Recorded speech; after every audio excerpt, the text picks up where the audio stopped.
தமிழக மீனவர் விவகாரத்தில் காங்கிரசுக்கும் பாஜகவிற்கும் வேறுபாடு இல்லை என தமிழ்நாடு மீனவர் சங்கம் கருத்து தெரிவித்துள்ளது. இது தொடர்பாக அச்சங்கத்தின் தலைவர் தயாளனிடம் எமது செய்தியாளர் ராமச்சந்திரன் நடத்திய உரையாடலை பார்க்கலாம். தமிழக மீனவர்கள் 34 பேரை இலங்கை கடற்படை இன்று அதிகாலை கைது செய்யப்பட்டுள்ளது. தமிழக மீனவர்கள் மத்தியில் அதிர்ச்சியை ஏற்படுத்தியுள்ளது.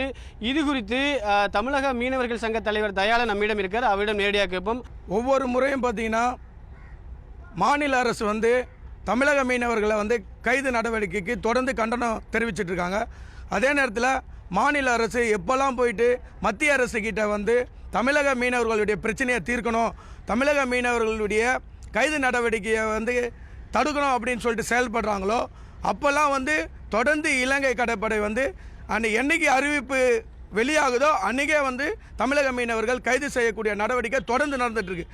அது பாரதிய ஜனதா ஆட்சியில் மட்டும் இல்லை, முன்னால் இருந்த காங்கிரஸ் ஆட்சியிலையும் இது தொடர்ந்து நடந்துகிட்ருக்கு. எதற்குன்னு பார்த்தீங்கன்னா அவங்க அன்றைக்கி ஆட்சியில் இல்லாத காலத்தில் கடல் தாமரை என்ற மாநாடு ஒன்று சுஷ்மா ஸ்வராஜ் அவர்களுடைய தலைமையிலும் பொன் ராதாகிருஷ்ணனுடைய தலைமையிலும் செய்யும்போது அவங்க என்ன சொன்னாங்கன்னா, நாங்கள் ஆட்சிக்கு வந்தால் ஒரு மீனவர்கள் கூட கைது செய்யப்பட மாட்டாங்க, அதே நேரத்தில் இலங்கையுடன் பேசி நாங்கள் ஒரு சுமூக முடிவை எடுப்போம், தமிழக மீனவர்கள் பாரம்பரிய மீன்பிடித்த பகுதியில் சுதந்திரமாக மீன் பிடிக்கலாம் அப்படின்றத வலியுறுத்துவோம் அப்படின்னு சொல்லியிருந்தாங்க. ஆனால் இவங்க ஆட்சிக்கு பல மாதங்கள் ஆகியும் இது வரைக்கும் பார்த்தீங்கன்னா இந்த கைது நடவடிக்கை தொடர்ந்து நடந்துட்டு தான் இருக்குது. இது வரைக்கும் கைது நடவடிக்கையை தடுத்து நிறுத்தின பாடம் இல்லை.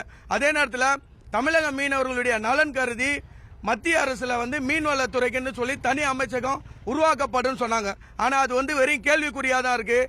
அன்னைக்கு அவங்க தேர்தலில் வெற்றி பெறதுக்காக இந்த வாக்குறுதியை கொடுத்தாங்களான்றதை நாங்கள் யோசிக்க வேண்டிய ஒரு நிலைக்கு தள்ளப்பட்டிருக்கோம்.